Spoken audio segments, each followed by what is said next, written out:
সকালবেলা বেশ দেরিতে ঘুম ভেঙেছে আমাদের, 8টা নাগাদ। তো উঠেই আমরা বেরিয়ে গেছি চা খেতে, চা খেয়েছি। তারপরে একেবারে ব্রেকফাস্ট করবো, কারণ 9টায় এদের চেক আউট টাইম আমরা যে হোমস্টেতে আছি।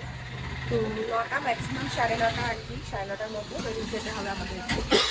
বেরিয়ে আমরা আরও 2-3টে জায়গা দেখবো, আমরা দেখে তারপর সরাসরি বাড়ি। এই হচ্ছে আমাদের আজকে ব্রেকফাস্ট। ইডলি, সাথে মির্চি ভাজি দিয়েছে। ইন্দ্রনীল এটা কিছু একটা নিয়েছে, যেটা মুড়ি দিয়ে তৈরি। আমরা इसको क्या बोलते हैं? वगानी बोल रहे, वगानी। वगानी। हाँ, ओके सुशीला ओके, वगानी। सुशीला वगानी। Okay okay. মুড়ির এই ডিশটা ইন্দ্রনীল আবার সাম্বার নিয়েছে, বেশ ভালো লাগছে খেতে। আমরা মাঝে মাঝে বাড়িতে মুড়ি দিয়ে তরকারি দিয়ে মেখে খাই, বেশ ভালোই লাগছে। একদম নতুন, মানে এই ধরনের কিছু হয় বলে আমার জানা ছিল না। তো this is actually a new thing. হোমস্টের সামনে থেকে স্টার্ট করছি এবার আমরা। এই যে ইঞ্জিনিয়ার, আর এই জায়গাটা ছিল হচ্ছে বাইকটা পার্কিংয়ের জায়গা। এখানে 4 চাকা ঢুকে যাবে, তো এখানে 4 চাকা পার্ক করা যাবে, এখানে যা জায়গা আছে।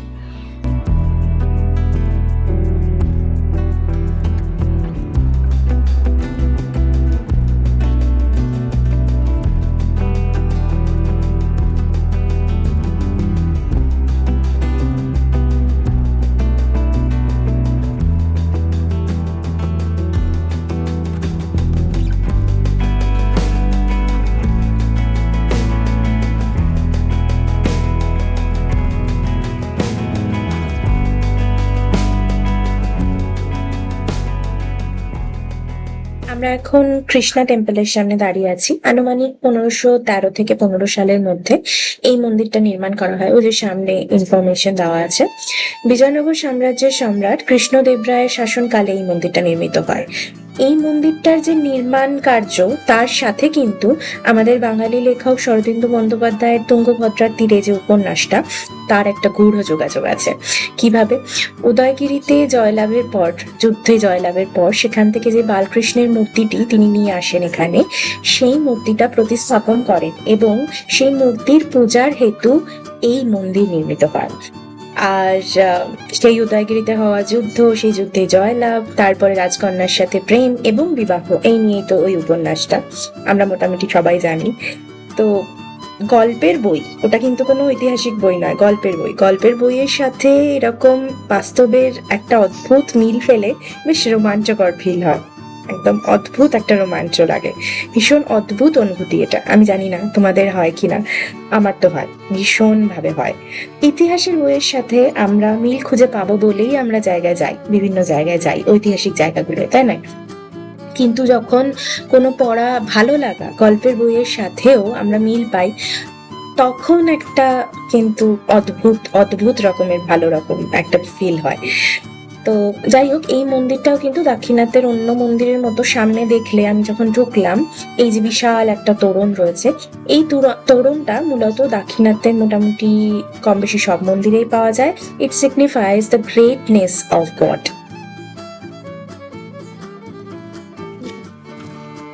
এই বিজয়নগর সাম্রাজ্য ভারতীয় স্থাপত্য নিদর্শনের এক পরাকাষ্ঠা সাম্রাজ্য, এবং এই সাম্রাজ্যের আমলেই ভারতবর্ষে যে সমস্ত স্কাল্পচার, স্থাপত্য ভাস্কর্য হয়েছে, সেগুলো ভারতীয় সংস্কৃতির পায়োনিয়ার বলা যায়।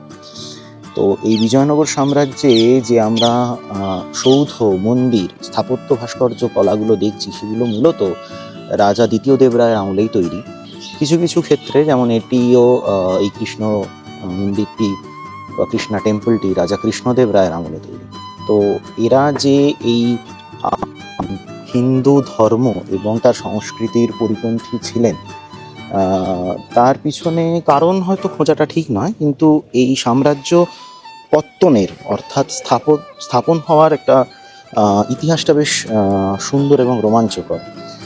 হরিহর ও বুক্ক, এই দুই খুব সম্ভবত চালুক্য বংশের সামন্ত রাজা ছিলেন, বা কোনো বড়সড় পদে ছিলেন চালুক্য বংশের রাজত্বের। তো বাহমনি সালতানাত যখন সেই বংশকে আক্রমণ করে, হতে পারে চালুক্য, হতে পারে অন্য কিছু, আমার এই মুহূর্তে মনে নেই, কিন্তু কোনো এক পূর্ব সাম্রাজ্যের বড়সড় পদে ছিলেন।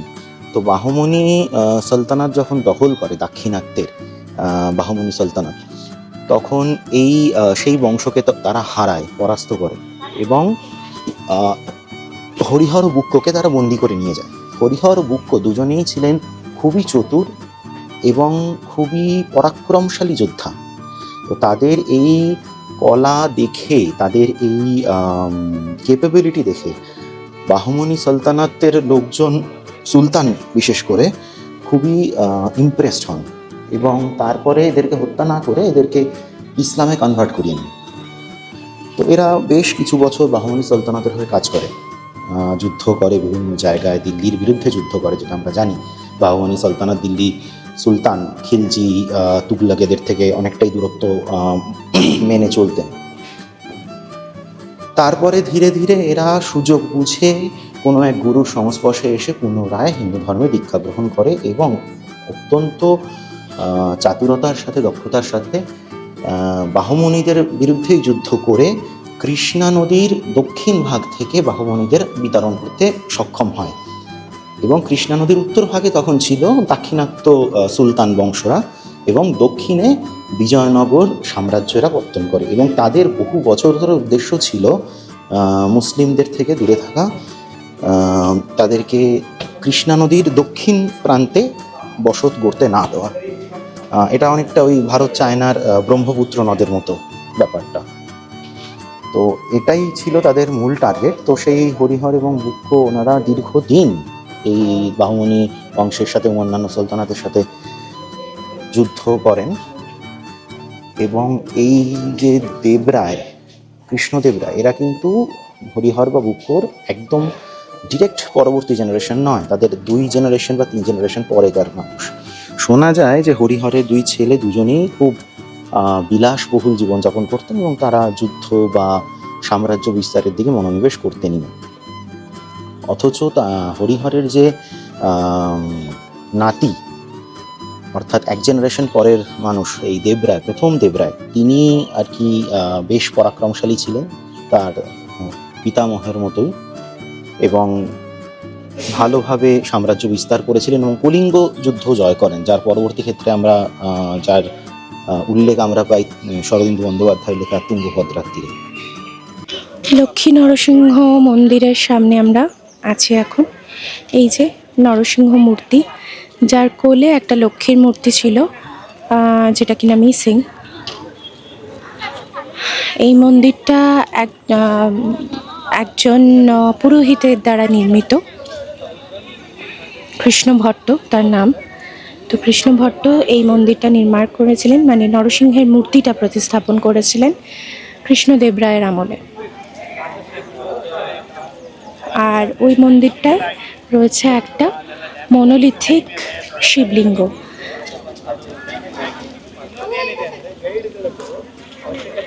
এই সেই মনোলিথিক শিবলিঙ্গ। এই শিবলিঙ্গটা একটা পার্টিকুলার পাথর কেটে তৈরি করা হয়েছে, আর নিচে যে জলের সোর্সটা রয়েছে সেটা তুঙ্গভদ্রা নদীর একটা ক্যানেলের সাথে কানেক্টেড। এই পুরো সিস্টেমটা কিন্তু সেই সময়কারই। আমরা যে রাস্তাটা দিয়ে যাচ্ছি এটার নাম হচ্ছে কাম্পা ভুপা মার্গ। এটা হাম্পির এনশিয়েন্ট পাথওয়ে, যেটা তুঙ্গভদ্রা নদী, এই যে তুঙ্গভদ্রা নদীর পাশ দিয়ে যায়। আমরা অচ্যুতারায়া টেম্পলের দিকে যাচ্ছি। অচ্যুতারায়া টেম্পল এখন আমরা খুঁজে পাইনি, যাই না লোকজন যায় না কিনা অচ্যুতারায়া টেম্পলে। তো দিয়েছে চা, আসছে। অচ্যুতারায়া টেম্পল এখান থেকে 15-20 মিনিট লাগবে হেঁটে, বললো মা। এই আপহিল রাস্তা, তো মনে হয় না আমরা যাব, কারণ এই জ্যাকেট ফ্যাকেট গায়ে চাপিয়ে এতটা হাঁটাচলা করা যায় না। তো আমরা দেখছি এখন এই যে সামনে তুঙ্গভদ্রার তীরে বসে আছি, তো ওই যে ছোট ছোট গোল গোল নৌকোগুলো চড়ছে, ওখানে বোটিং হচ্ছে। দেখি ছোট নৌকো একটু বোটিং করি। এই মন্দিরটায় জুতো খুলে ঢুকতে হবে, তাই জন্য এখন আর গেলাম না আমরা। এই মন্দিরটাই হচ্ছে হনুমানের জন্মস্থান। তাই জন্য এখানে কিন্তু এত হনুমান রয়েছে, চারিদিকে ঘুরে বেড়াচ্ছে, দেখাবো তোমাদেরকে। প্রচন্ড গরম, জানুয়ারির প্রথম সপ্তাহ, এই বছরের প্রথম ট্রিপ আমাদের এটা। আহ মানে লিটারালি গরম লাগছে, ঠান্ডা তো ভুলেই যাও, লিটারালি গরম লাগছে। যাই হোক, দেখা যাক কত কি নেয়, চলো দেখা যাক। বোটিং করার জায়গায় চলে এসেছি আমরা। একটা বোট 3-3.5 হাজার টাকা করে বলছে, অত টাকা খরচা করবো না এখন। সো বোটিং ক্যান্সেল, বোটিং করা ক্যান্সেল। জায়গাটা খুব সুন্দর লাগছে, 2-4টে ফটো তুলে বাড়ি।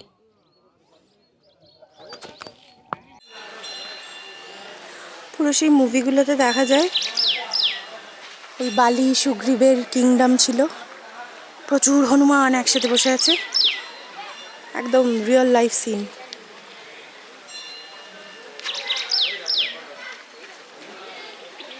কতগুলো বসে আছে দেখ, বাপরে পুরো কলোনি।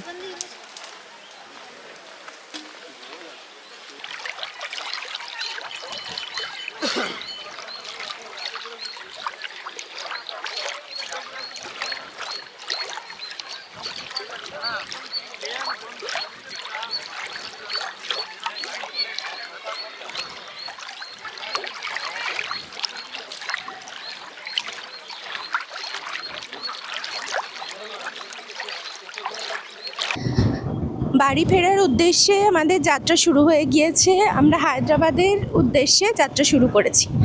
তো হাম্পিতে মোটামুটি প্রায় মানে যদি অ্যাকচুয়ালি নাম্বার দেখতে হয় তাহলে প্রায় 23 থেকে 25টা স্পট আছে, যেগুলো কি না মানে যেগুলো মিলিয়ে সম্মিলিতভাবে Hampi is a place of UNESCO world heritage. তো সবগুলো আমরা দেখিনি, আমাদের হাতে সময় খুব কম ছিল, আমরা কয়েকটা প্রমিনেন্ট জায়গা দেখার চেষ্টা করেছি, দেখেছিও। লাস্ট যে জায়গাটায় গেলাম সেটাই অ্যাকচুয়ালি হনুমান হিল টপ, তো ওটা আমরা পরে জানতে পারলাম। তো সবই মোটামুটি যে কটা দেখবো ভেবেছিলাম দেখা হলো। এবার এখন বাজে হচ্ছে 12টা 31 বাজে। আমরা এখান থেকে যাত্রা শুরু করলাম, ফিরবো একই রাস্তা দিয়ে, এরকম ইচ্ছে আছে, মানে ওয়ারের সার্ভিস রোড ধরে হায়দ্রাবাদ ঢুকবো। আর তার আগে এদিক থেকে 167 বোধহয় ছিল ন্যাশনাল হাইওয়েটা, সেটা মানে একটা স্টেট হাইওয়ে, তারপর ন্যাশনাল হাইওয়ে, তারপর আবার ন্যাশনাল হাইওয়ে দিয়ে তারপর হায়দ্রাবাদ, এইরকম একটা রাস্তা দিয়ে আমরা এসেছিলাম। তো ঠিক আছে, চলো দেখা যাক, তোমাদের রাস্তার কন্ডিশন এটসেট্রা সমস্ত কিছুই আমরা জানাবো। হাম্পির ওখান থেকে বেরিয়ে আমাদের প্রায় 40 কিলোমিটার কভার করা হয়ে গেছে এবং 1.5 ঘন্টা মতো সময় হয়েছে, কারণ পুরোপুরি লোকালিটির মধ্যে দিয়ে আসতে হয়েছে। তো এখন একটা জায়গায় বসেছি, বসে একটু কফি খেলাম, যদিও এখন কিন্তু প্রায় কটা বাজে, ওই তো দুটোর কাছাকাছি বাজে। তো তবুও মানে আমরা এখন কফি খেলাম, ইচ্ছে আছে যে এই কফি টফি খেয়ে একটু জুস টুস খেয়ে আর কি দিনটা কাটানোর, যাতে শরীরটা না ছাড়ে এবং আমরা মানে সঠিক সময় মতো পৌঁছতে পারি হায়দ্রাবাদ গিয়ে, তারপর রাত্রিবেলা বাড়িতে খাবো। তো রাস্তা এরপরে মানে যেটা বললাম যে একটু কনজেস্টেড এরিয়ার মধ্যে দিয়ে এসেছি আমরা, এরপরে রাস্তা কিন্তু বেশ ভালো, যেরকমটা আসার সময় বলেছিলাম তোমাদেরকে। মোটামুটি ধরে নেওয়া যেতে পারে এই টোটাল রাস্তা তো প্রায় 400 কিলোমিটার, তো তার 400-র একটু বেশিই হবে। তো তার মধ্যে 50-60 কিলোমিটার মতো রাস্তা খারাপ, রাস্তার কন্ডিশন, ফিজিক্যাল কন্ডিশনের কথা বলছি, তো খারাপ। বাকি রাস্তা কিন্তু খুব সুন্দর, খুবই ভালো রাস্তা। তো ঠিক আছে, চলো আবার স্টার্ট করা যাক, আমরা কফিটা শেষ করে নিই, তারপর স্টার্ট করি।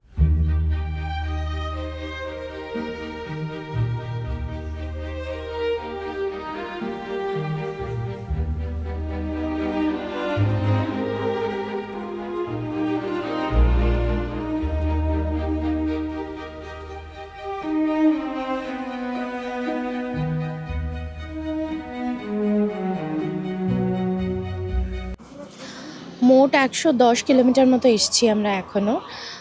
লাস্ট যেখানে দাঁড়িয়েছিলাম সেখান থেকে আরও প্রায় 70-75 কিলোমিটার মতো এসেছি।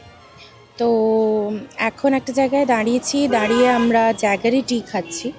দোকানটার নামই jaggery T.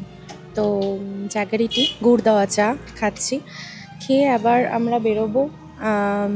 In the mean time মানে আমি অ্যাকচুয়ালি সকালবেলা ওই ঘুরে অনেক কিছু দেখতে হবে বলে আমি আর রাইডিং প্যান্টটা পরিনি, এখন আবার একটু প্যান্টটা চাপিয়ে নেব।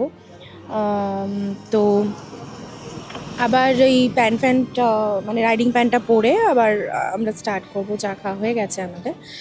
তো জ্যাগারি টিটা কিন্তু বেশ ভালো লাগলো খেতে। আর আমাদের এই যে রাস্তাটা মানে যে প্রথমে আমরা 40 না, প্রথমে আমরা 35-36 কিলোমিটার মতো এসেছিলাম, তারপরে আমরা এখন আরও 70-75 কিলোমিটার মতো এসছি। তো এই যে 70-75 কিলোমিটার রাস্তা, এখানে কিন্তু বেশ খানিকটা রাস্তা খারাপ আছে, রাস্তার ফিজিক্যাল কন্ডিশন একটু খারাপ আছে। তো সেই কারণে আর কি আরও টাইমটা আমাদের লেগেছে। এখন আমরা রায়চুর রোডের উপর দিয়ে যাচ্ছি। এই যে রায়চুর রোডটা, এটা প্রায় 90 কিলোমিটার মতো এই রুটে। তো 90 কিলোমিটার মতো যে রাস্তাটা কভার করছি, এই 90 কিলোমিটারের মধ্যে মানে রাস্তাটা বেশ খারাপ ফিজিক্যাল কন্ডিশন বলছি। এখন মানে আমার ভয়েস শুনে তোমরা বুঝতে পারছো যে জায়গায় জায়গায় খানাখন্দ আছে রাস্তাটায়, ঠিক আছে। এবং এটা ছাড়াও, এই খানাখন্দ ছাড়াও প্রায় 20 কিলোমিটার 15 কিলোমিটার মতো রাস্তায় কাজ চলছে, ফলে সেখানে ডাইভারশনস, তারপরে জল ছড়িয়ে রাখছে বলে কাদা কাদা হয়ে থাকছে। তো সেইভাবে যাওয়ার একটা মানে খুবই অসুবিধা।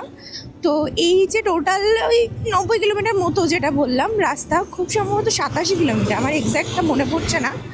তো এই জায়গাটায় মানে স্পিডটা অনেকটা স্লো হয়ে যাচ্ছে।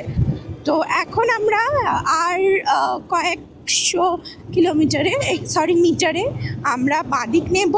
দ্যাট উইল বি NH 167, যেটা আজকে শুরু করার সময় বলছিলাম যে সেম রাস্তা দিয়ে যাব আমরা। প্রথমে একটা স্টেট হাইওয়ে, তারপরে পরপর দুটো ন্যাশনাল হাইওয়ে, একটা NH 167 আর আরেকটা NH 45, আমার মনে পড়ছে না, যাই হোক 65 বোধ হয়, 44 না, আচ্ছা হ্যাঁ 44, রাইট, NH 44। তো NH 44টা ডাবল লেন চওড়া রাস্তা, দারুণ রাস্তা। NH 167টা কিন্তু সিঙ্গল লেন। NH 167 ধরে এগোচ্ছি আমরা। এখন ঘড়ির কাঁটা বলছে 18:55 বাজে। তো এই NH 167টা কিন্তু সিঙ্গল লেন, যেরকমটা আগেও আমি একবার বলেছি হয়তো, কিন্তু সিঙ্গল লেন হলেও রাস্তার ফিজিক্যাল কন্ডিশন ভীষণ ভালো। তো মোটামুটি ওই 55-60 স্পিডে ইজিলি ক্রুজ করা যায়। যেহেতু সিঙ্গল লেন অবশ্যই স্পিডটা একটু আপ ডাউন করে, কিন্তু রায়চুর রোডটার অবস্থাটা বেশ খারাপ যেরকমটা বলছিলাম আমি। তো মোটামুটি ধরে নেওয়া যেতে পারে এই জার্নিটার হাফ অফ দ্য পার্ট আমরা আর কি আমাদেরকে স্লো চলতে হবে যদি কমপ্লিট করতে হয় হায়দ্রাবাদ থেকে। আর half of the part is okay, half of the পার্টে আমরা একটু স্পিডে আর কি চালাতে পারবো উইদিন আওয়ার লিমিটস। তো এই হচ্ছে পুরো রুটের একটা গল্প বলা যেতে পারে। তো এখন আমরা এগোচ্ছি হায়দ্রাবাদের দিকে। আমাদের NH 167 থেকে NH 44 ধরতে খুব সম্ভবত আর হার্ডলি 40 কিলোমিটার মতো বাকি আছে। আর টোটাল আমাদের এখন 150 কিলোমিটার মতো বাকি আছে হায়দ্রাবাদ অবধি পৌঁছতে।